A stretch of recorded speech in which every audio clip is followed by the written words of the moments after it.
গীতায় লেখা আছে, তুমি কষ্ট কচু কথা দুটোই সহ্য করতে পারবে, তখন বুঝবে তুমি বাঁচতে শিখেছো। যদি ভগবান তোমাকে অনেক অপেক্ষা করাচ্ছেন, তাহলে প্রস্তুত থাকুন। তিনি আপনাকে যা চেয়েছেন তার থেকে অনেক বেশি দিতে চলেছে।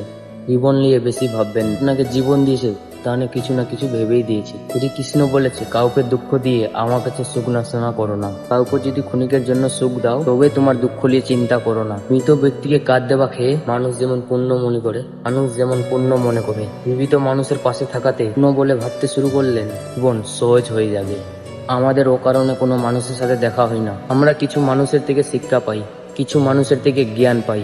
কি করছে, কিভাবে করছে এবং জ্ঞানও করছে থেকে যতই দূরে থাকবেন ততই খুশি থাকবেন। আপনি হাসতে থাকলে পৃথিবী আপনার সাথে থাকবে, নইলেও চোখের জল তো চোখেই ঠাঁই পায় না। যদি কই আপনার ভালো কাজকে সন্দেহ করে, তাহলে মন খারাপ করবেন না। সন্দেহের সর্বতা সুন্দর বিষয়ের উপরে করা হয়, পিলার কালের দাগের উপরে নয়। মনের শান্তি জীবনের সবথেকে উপার্জন। উপদেশ, সঙ্গ এবং সময়। কাউকে না চাইতে দিলে লোকেরা পাড়ায় অবশেষে সস্তা মনে করে, সে তত গভীরভাবে বুদ্ধিমেতরা মাজার করতে পারবে, ব্যবহার করতে পারবে। যেমন পাতা না ঝরলে গাছে নতুন পাতা আসে না, কষ্ট সংগ্রাম ছাড়া ভালো দিনও আসে না।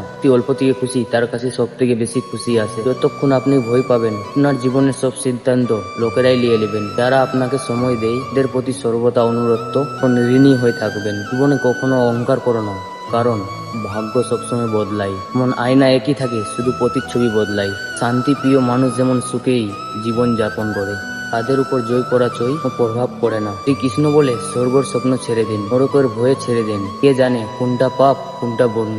শুধু দেখুন নিজের স্বার্থ পূরণের জন্য। আপনার ছাড়া কেন কই দুঃখ না পাই, সব প্রকৃতির উপরে ছেড়ে দিন। অর্থ বড় না যোগ্যতা বড়, সবসময় যে পাশে থাকে সে সব থেকে বড়।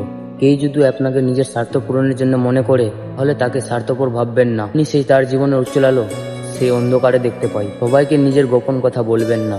আজ যে আপনার সাথে আছে, কাল সে আপনার বিপরীতে যেতে পারে। আপনি যদি ভগবান শ্রীকৃষ্ণের পরম ভক্ত হয়ে থাকেন, কমেন্টে একবার দেখুন, রাধে রাধে।